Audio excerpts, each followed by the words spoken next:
Both squash and zucchini or courgette belong to the Cucurbitaceae family. Most are annual plants that are divided into several species.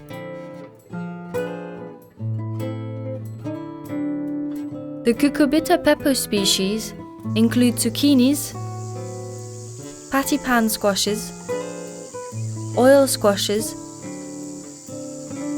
and several ornamental squashes.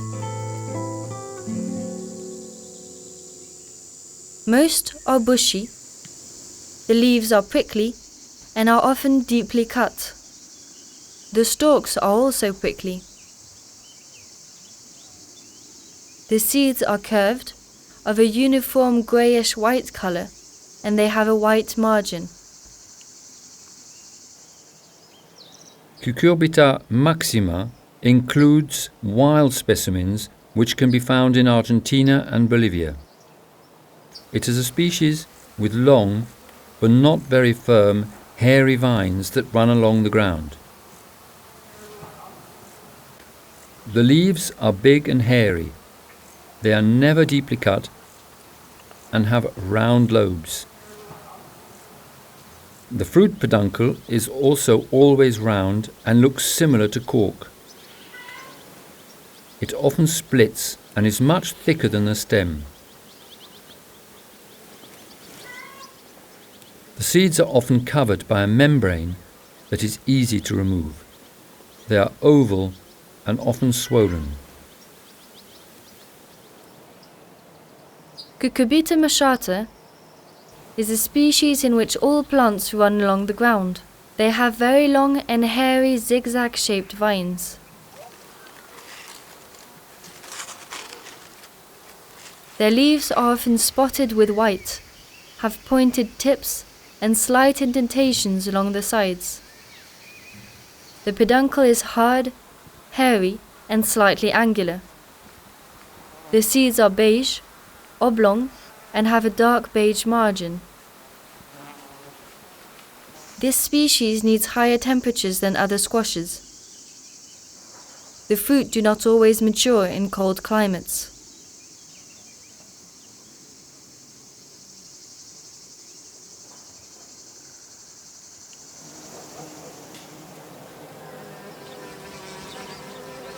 Pollination.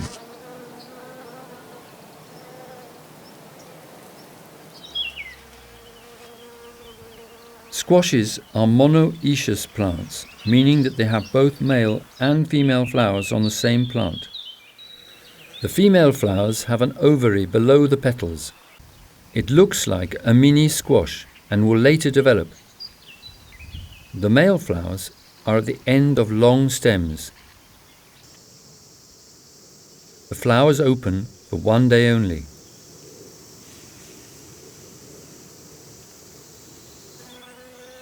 The squash can be self-fertilized, meaning that the female flowers can be fertilized by pollen from a male flower of the same plant.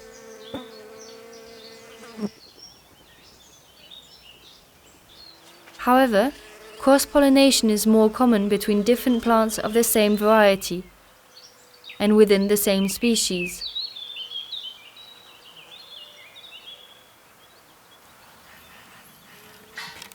Insects, above all bees, pollinate squash flowers.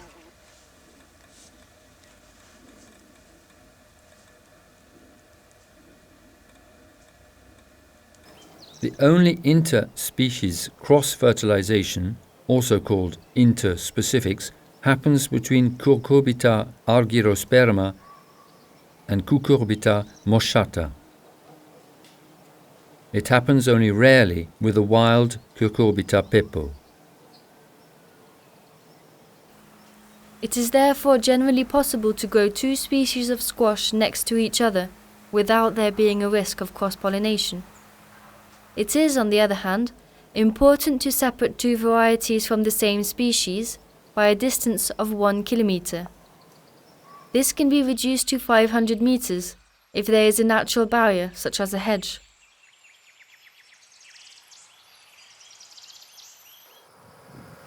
There are several methods to produce seeds from different varieties of squash grown in the same garden. The first is to cover one variety with a mosquito net and to place a bumblebee hive inside.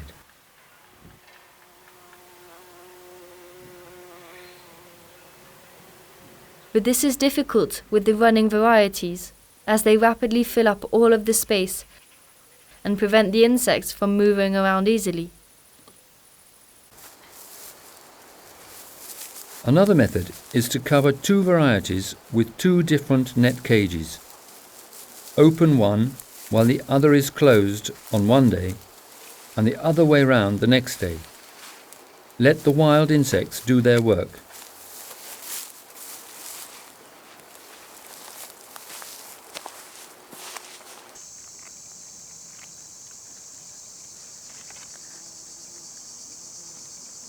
It is also possible to pollinate the flowers manually. It is relatively simple to do this, as the flowers are big and visible. These three methods are explained in greater detail in the modules on mechanical isolation techniques and on manual pollination in the ABC of seed production.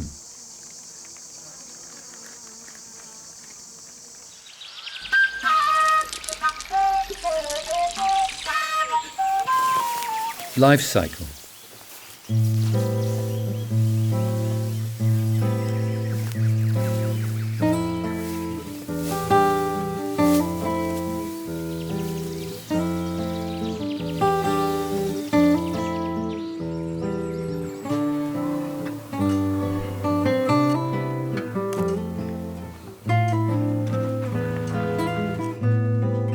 Squashes grown for seeds are cultivated in the same way as those for consumption.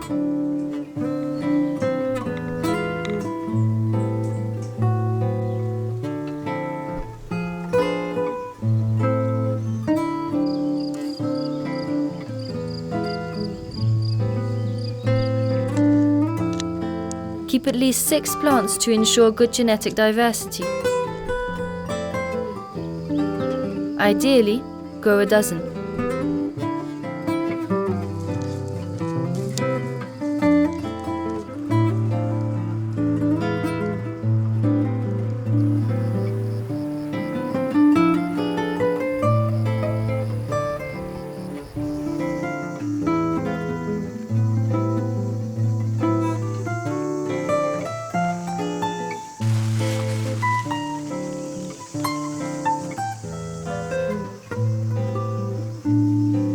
Take great care to select the plants you keep for seeds according to the specific characteristics of the variety. For example, whether it is running or not. Check the shape and size of the fruit, the taste and texture of its flesh, whether it has a good storing capacity. Also, check its resistance to diseases. A squash grown for seed is mature at the same time as squashes for consumption, which are generally eaten when they are fully ripe. Exceptions are certain varieties of the cucurbita pepo species, such as pattypan squashes and zucchinis, which are eaten before they are mature. Let the zucchini, like the squash, ripen until its color has changed, that it has attained its full size, that the peduncle is dry and hard, and in the case of zucchinis that its skin is hard.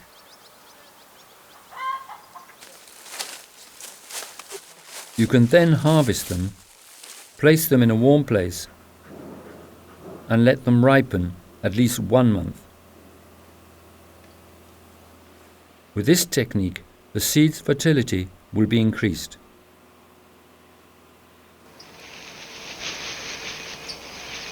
Extracting, salting, storing.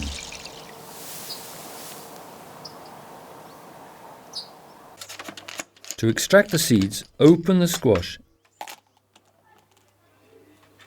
and remove the seeds using a spoon. Avoid taking too much flesh.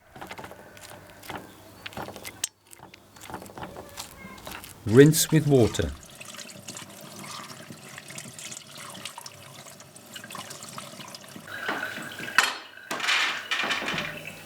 With certain varieties, it is difficult to separate the seeds from the flesh.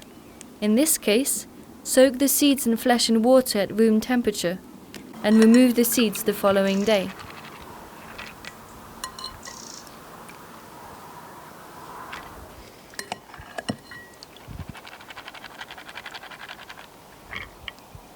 Dry the seeds at a temperature between 22 and 25 degrees Celsius in a well-ventilated area.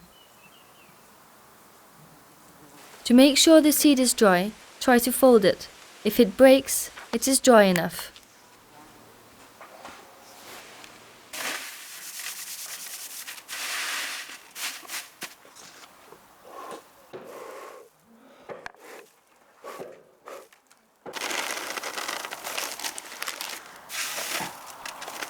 Put a label with the name of the species and variety, as well as the year, inside the package, as writing on the outside may rub off.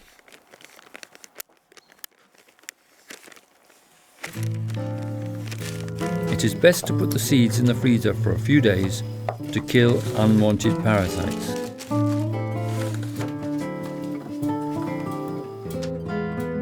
Squash and zucchini seeds have an average germination capacity of 6 years, but this can also last for 10 years.